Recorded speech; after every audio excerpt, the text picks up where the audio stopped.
I'm sold. I got carried away. She's a bit full of herself.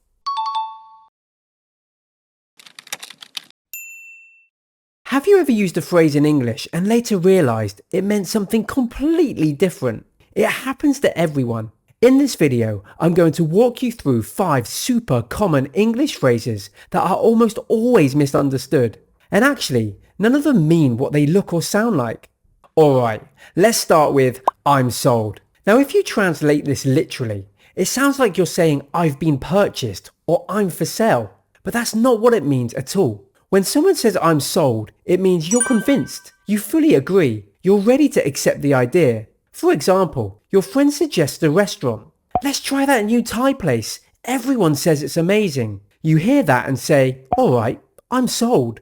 This means you're convinced. Let's go. Similar alternatives include I'm in or sounds good to me. Has anyone ever convinced you of something way too easily? What were you sold on? Number 2. I got carried away. This is a phrase learners often misunderstand because they imagine being physically carried somewhere. But again, no. I got carried away means you got too excited, too enthusiastic, or you did something more than you originally planned. For example, you go to the shop for one thing. You come home with 7 things, plus snacks, plus a random scented candle you absolutely didn't need. So you say, yeah, I got carried away. Similar alternatives include, I went overboard, I took it too far.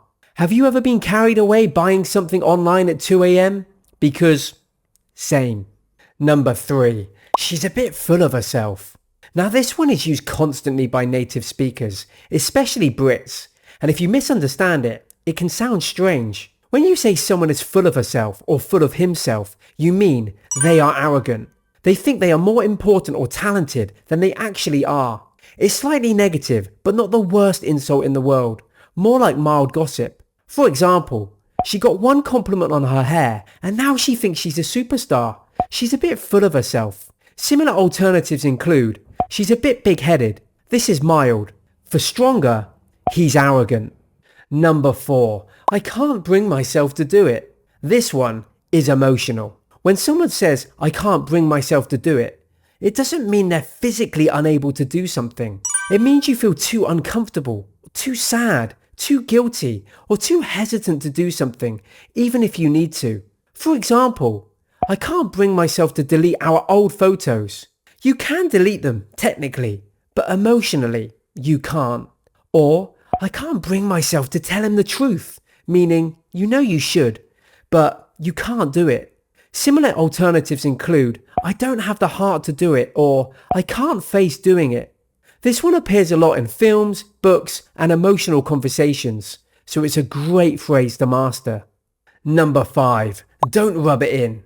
Last one, and it's one of my favourites, because it's very natural and a little bit dramatic. If you say, don't rub it in, you're telling someone, stop reminding me of something embarrassing, painful, or negative. You're making it worse.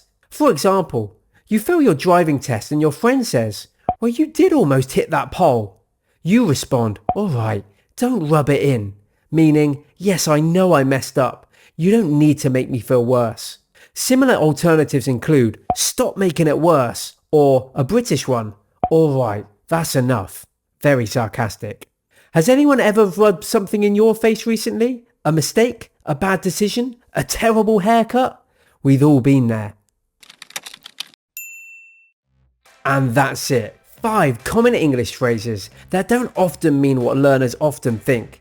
Tell me in the comments which one surprised you the most. Or better, try using one of these phrases in a sentence and I'll check it for you. Thanks for watching. And don't worry, if you've been getting these wrong, I promise, I'm not rubbing it in.